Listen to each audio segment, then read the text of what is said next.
नमस्कार, स्वागत आहे तुमचं सीमा कोमल रेसिपी चॅनल मध्ये। आज आम्ही पुन्हा एक नवीन रेसिपी घेऊन आलेलो आहोत खास तुमच्यासाठी। आज आपण बनवणार आहोत तोंडात टाकल्याबरोबर विरघळेल असा गाजराचा हलवा। सध्या हिवाळा चालू आहे, त्यामुळे असं गरमागरम हलवा नक्की बनवून खा।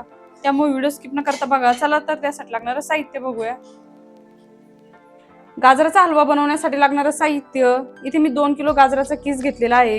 इथे आपल्याला गाजर स्वच्छ धुवून घ्यायचे आहे 2 ते 3 पाण्याने, जेणेकरून त्यावर असलेली माती पूर्णपणे निघून जाईल। त्यानंतर त्याला शिलून घ्यायचे। शिलल्यामुळे काय होतं, गाजरावर जे छोटे छोटे मुळं असतात ते निघून जातात आणि किसणीच्या सहाय्याने अशा प्रकारे त्याचा किस करून घ्यायचा आहे। सध्या हिवाळा चालू आहे, हिवाळ्यामुळे हलव्याचे गाजर भरपूर प्रमाणामध्ये मार्केटमध्ये अवेलेबल आहे। त्यानंतर 250 ग्रॅम पनीर, 1 कप साखर, ग्रॅम मध्ये बघितलं तर ही साखर 250 ग्रॅम आहे। 100 ग्रॅम साजूक तूप, अर्धी वाटी मिल्क पावडर, 1 वाटी चॉप केलेले काजू, 1 चम्मच इलायची पावडर, 1 वाटी चॉप केलेले बदाम, 1 लिटर म्हशीचं दूध घेतलेलं आहे।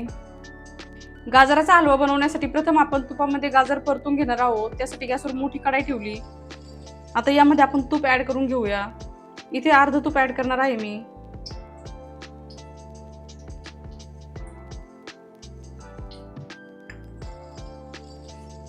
इथे तूप मेल्ट झालं की यामध्ये गाजराचा किस ऍड करून घ्यायचा।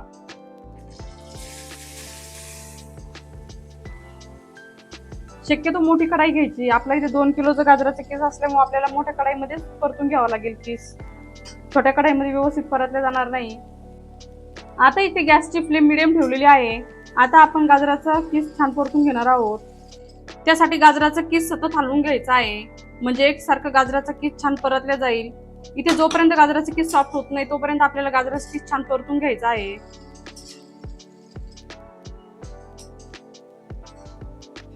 आता तुम्ही बघू शकता तिथे गाजराचा किस छान सॉफ्ट झालेला आहे। आता या स्टेजला आपण दूध ऍड करून घेऊया। इथे मी दूध सुरुवातीलाच बॉईल करून घेतलं होतं।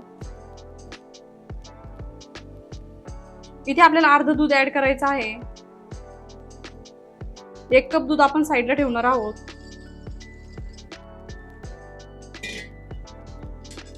आता दूध छान मिक्स करून घ्यायचं आहे।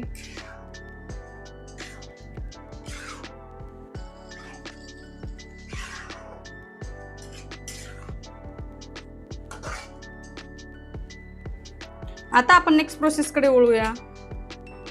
आता इथे एक मिक्सरचं भांडं घेतलं। आता यामध्ये आपण पनीर ऍड करून घेऊया।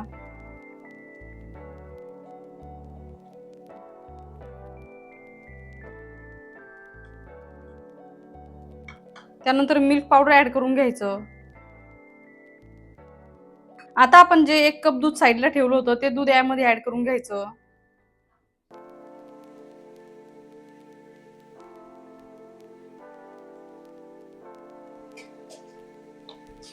इथे आपल्याला पनीर आणि मिल्क पावडरची छान पेस्ट तयार करून घ्यायची आहे, म्हणजे आपला हलवा अजून जास्त टेस्टी बनेल। आता तुम्ही बघू शकता अशा प्रकारे मी पनीर आणि मिल्क पावडर मिक्सर मध्ये फिरून घेतलेला आहे। हे बघा किती छान थिकनेस आली। आता आपण पनीर आणि मिल्क पावडरची जी पेस्ट तयार करून घेतली होती ती या गाजराच्या किस मध्ये ऍड करून घेऊया।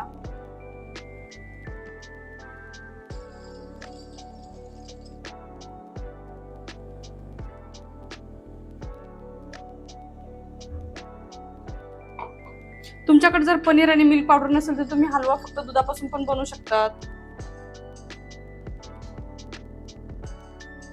आता पुन्हा आपण गाजराचा किस छान मिक्स करून घेणार आहोत सर्व साहित्यामध्ये।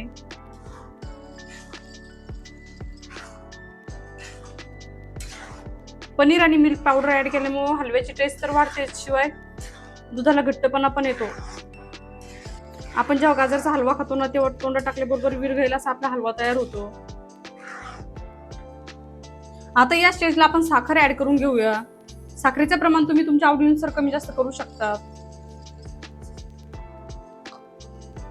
त्यानंतर इलायची पावडर ऍड करून घ्यायची। आता पुन्हा सर्व साहित्य एकदा मिक्स करून घ्यायचं।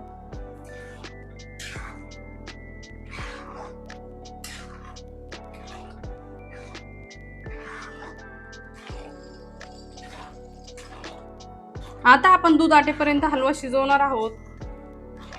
त्यासाठी अधूनमधून हलवायचं, म्हणजे आपला हलवा तळायला लागणार नाही आणि जळणार पण नाही। आता यावर आपण झाकण ठेवूया. इथे गॅसची फ्लेम मीडियम ठेवलेली आहे.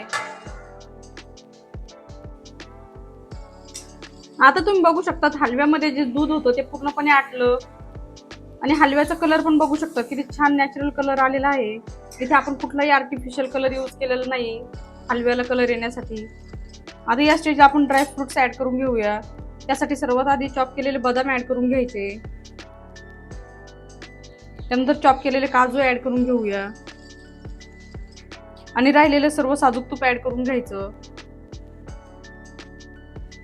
आता पुन्हा आपण हलवा 5 ते 6 मिनिटांसाठी शिजवणार आहोत, म्हणजे तूप छान मिक्स होईल हलव्यामध्ये.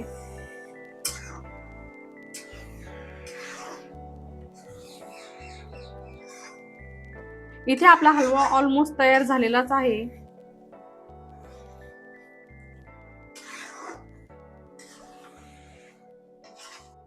आता तुम्ही बघू शकता अशा प्रकारे गाजराचा हलवा तयार झालेला आहे.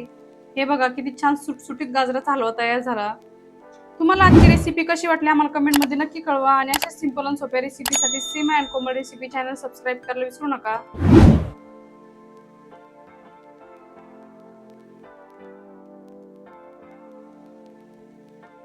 मस्तपैकी तोंडात विरघळेला असा गाजराचा हलवा तयार झालेला आहे. तुम्हाला आजची रेसिपी कशी वाटली आम्हाला कमेंट मध्ये नक्की कळवा आणि अशा सिंपल आणि सोप्या रेसिपीसाठी Seema and Komal recipe channel subscribe करायला विसरू नका. ऑलरेडी सबस्क्रायबर असेल तर व्हिडिओला लाईक करा, कमेंट करा आणि शेअर करा. चॅनलवर नवीन असेल तर चॅनलला नक्की सबस्क्राईब करा आणि बेल आयकॉन म्हणजे घंटीला प्रेस करायला विसरू नका, जेणेकरून तुम्हाला नवीन नवीन व्हिडिओचे नोटिफिकेशन मिळतील.